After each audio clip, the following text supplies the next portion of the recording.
High, வாழை இலையில சாப்பாடா இன்னைக்கு? ஆமா, எதுல இருந்தா என்ன, சாப்பாடு போட்டா சரிதான்.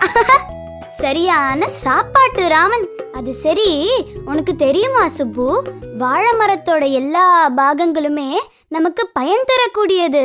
அது எப்படி? சொல்றேன் கேளு.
மரம்